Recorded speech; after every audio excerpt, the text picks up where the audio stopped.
Their activities are not exactly democratic one.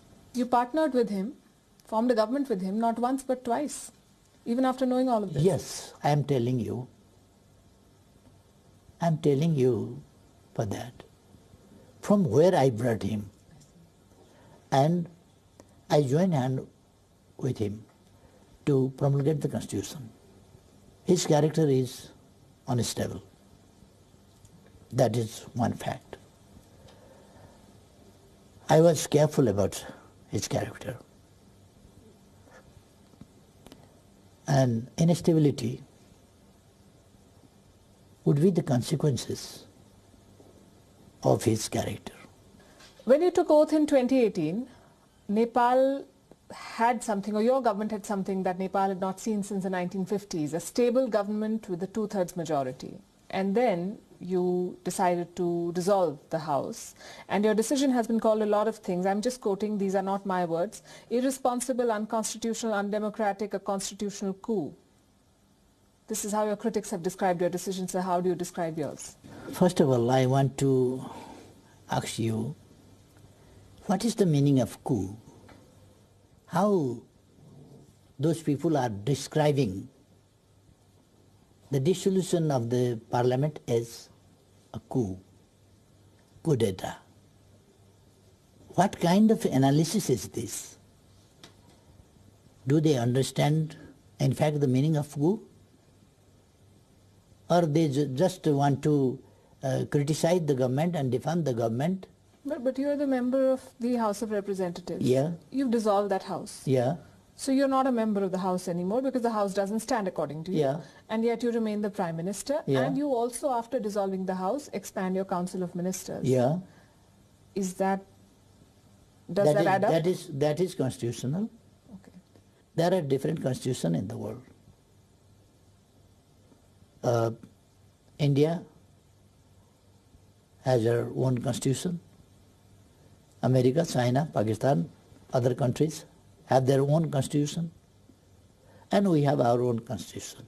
Since the 1990s, Nepal has seen no government which has completed a 5-year term. That's almost 30 years.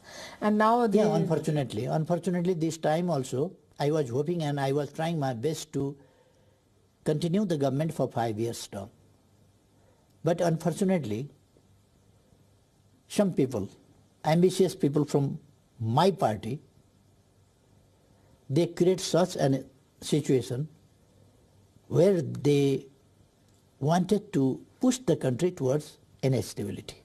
Is the Nepal Communist Party now a divided house, sir? Or are you going to contest the next election together as one single entity?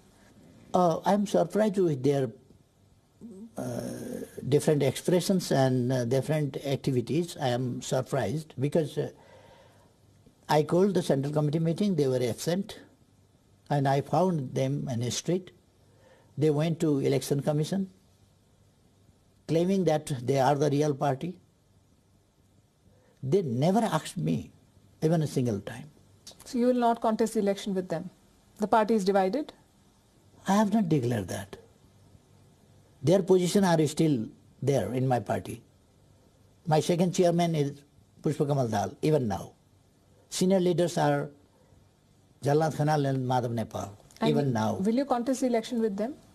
It's not sure, because in Hindi there is a saying that... So there is a possibility, you are saying? If you're not sure, means it can happen? Yes, if they come... After everything? Even then, I can pardon them. The more interesting part is that Beijing apparently is very keen on keeping this party together. There have been reports that the Chinese representative in Kathmandu has held meetings between the warring factions of your party to hold them together, which is also unheard of, since we are talking about things that I've never heard of before. I have never heard of a diplomat trying to keep the government of another country together and openly holding meetings. Then we had a high-profile visit from Beijing. Gu Yezu, a vice minister of the International Department of the Chinese Communist Party, also visited Nepal right after your announcement to dissolve the House and had a meeting with you also. We love our independence, we love our freedom, and we don't want to be instructed or guided by others, and we do not follow the instructions by others. We independently decide on our matters. This split, that unity, and today's split. Today's split is done by Mr. Pushpakamal Dahal and Madhav Kumar Nepal, etc. And that unity was done by me and Pushpakamal Dahal. So,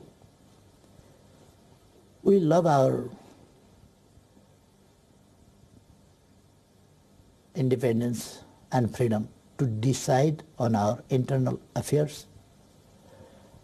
And we don't want any type of interference from outside, from north or south.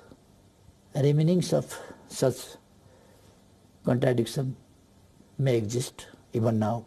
They have to resolve. And if we can be instrumental,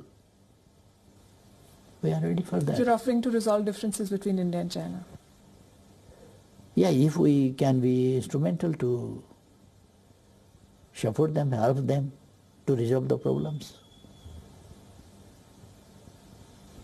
we are ready.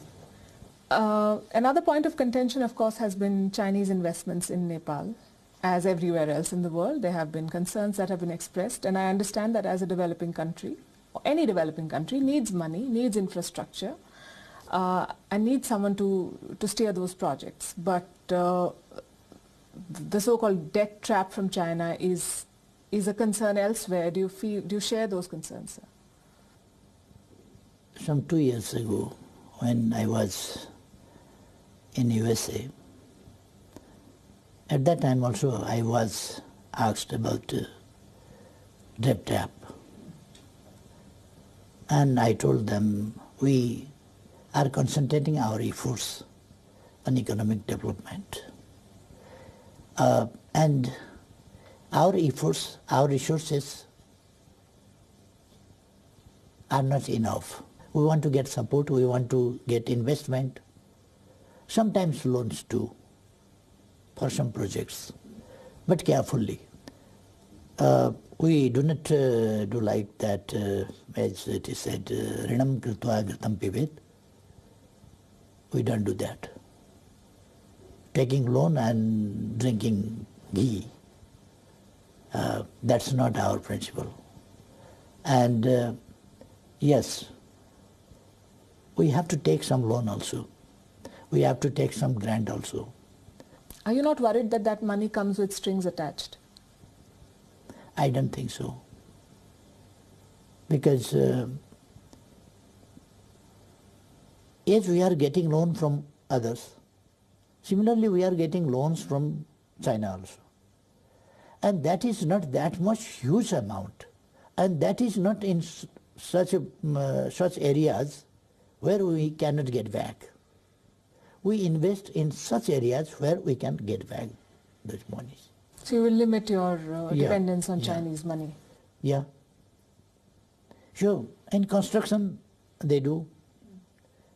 They compete. If they were awarded, then they do that work. And handover us. That is simple thing. That is no question of debt trap, etc. You've been very patient, sir. You've been quite a sport. You've taken all the questions, and as they say, the thing about good neighbors is that they don't let their differences turn into disputes. I hope India and Nepal can continue in that spirit. Thank you so much. Thank you so much. Of course, neighbors shouldn't hide anything. Neighbors should openly speak about their problems, feelings, their sentiments with their neighbors and share, and try to resolve those things amicably and with mutual benefit. We believe that. And we are not in sentiment. We are in reality, and on the real basis we want to really resolve if there are any problems If appear any problems, we want to resolve and develop our friendship in a newer height. Yes.